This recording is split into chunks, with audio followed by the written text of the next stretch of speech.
Take our lead, let's help you make your mark. Our goal is your satisfaction. Let us show you the way.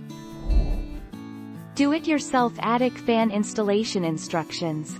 To save time, use an existing roof or gable vent to install your new attic fan. This way you don't have to cut a brand new hole, but simply make the hole for the vent larger so it can accommodate the fan.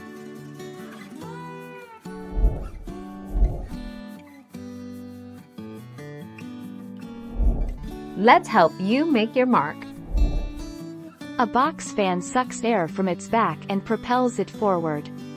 This makes it well suited to substitute for an attic fan, and you can install it yourself.